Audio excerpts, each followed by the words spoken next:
This is Revolution at Sea with John Curtis Perry. Episode 30, A New Pacific.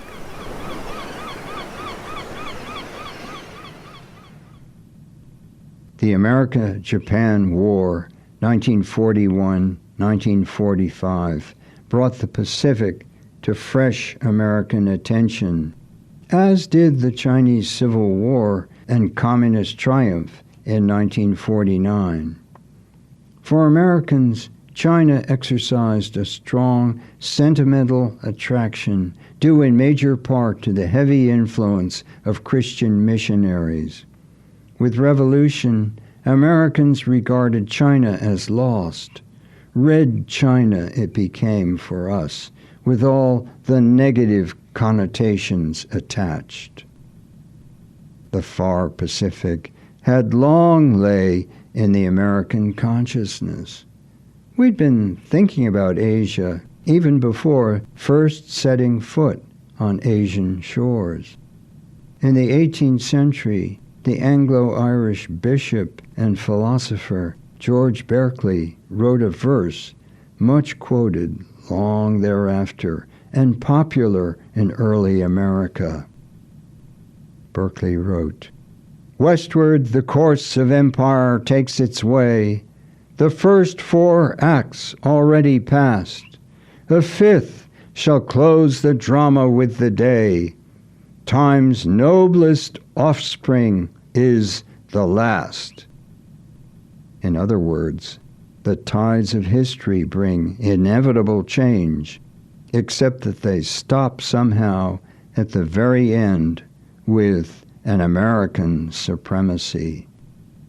Among 19th century pundits, there was much talk about the rhythms of what would come to be called geopolitical change, geopolitics being a new word borrowed from the Germans. Historians and others had long observed a shift of the dynamic center of global affairs from the Mediterranean to the North Atlantic. Pundits then began to ask, would the Pacific be next? Others were thinking along the same lines.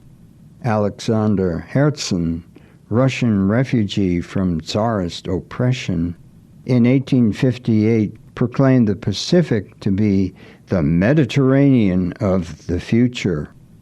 Herzen was writing when Russia territorially still straddled both sides of the Pacific, the only power ever to do so until Japan briefly occupied one of the Aleutian Islands in World War II. Lincoln's Secretary of State William Henry Seward, best known for the Alaska Purchase, at the same time as Herzen was saying, "The Pacific is the theater of events in the great hereafter." Karl Marx, in similar vein, shortly thereafter declared, "The Pacific Ocean will play the same role as at present does the Atlantic, and the Atlantic Ocean will sink to the level of a great lake, such as the Mediterranean is today." Around 40 years thereafter, President Theodore Roosevelt in 1903 took up the cry, "The Atlantic era is now at the height of its development and must soon exhaust the resources at its command. The Pacific era, destined to be the greatest of all, is just at its dawn." Roosevelt took comfort from observing, "Our interests in the Pacific are just as great as our interests in the Atlantic." The Battle of Manila Bay in 1898 and the Panama Canal, opened in 1914, reinforced the idea of the U.S. as now a two-ocean nation. World War II made the Pacific an arena, as we have seen. Post-war made the Pacific an avenue, a new center of commerce and even culture, which was a surprise to many. Eurocentrism was strong in America, even among the intellectual community. As late as the 1950s, Asian studies was regarded as a kind of exotic ghetto, a field of learning only for eccentrics of whom, by the way, I was one. Even academics are reluctant to recognize change. They often cling to the comfort of conventional wisdoms. The economic benchmark of maritime change was in the early 1980s, when trade flows across the North Pacific exceeded those across the North Atlantic. Atlantic centrality was indeed gone. The Economist on July 21, 1984, would point out, "Pundits have been forecasting the dawn of the Pacific Age for so long that most people have turned over and gone back to sleep." You and I know that for Pacific Asia, this was a matter of re-emergence, not emergence, resurgence, not rise. Earlier, as you will recall, Pacific Asians were important regional oceanic actors. Today, they are moving on a far wider scale than when we first looked at the region in the 15th century. Zheng He and his Ming fleets were a mere harbinger. Pacific Asia, notably China, but also Japan and Korea, are already far more pervasive and persistent in their oceanic presence than ever before. They are not simply regional, but global.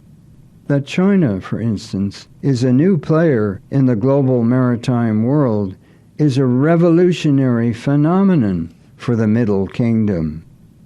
Hillary Clinton, in November 2011, remarked that the Asia-Pacific has become the key driver of international politics. The U.S., she said, must lock in an increased investment there. This movement of maritime East Asia from the periphery of an Atlantic-based world economy to the center of the new Pacific-based world economy is the greatest event in the oceanic history of the 20th century. The Pacific is now, as you well know, the center of intercontinental trade flows, representing a massive convergence of talent, resources, goods, technology, information, and capital.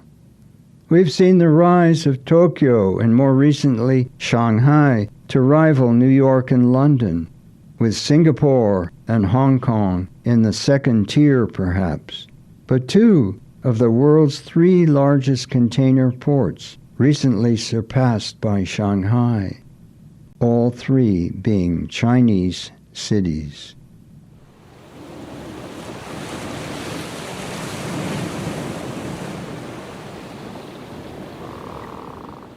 The rise of Tokyo suggests the important part that Japan has played in a shift to the Pacific.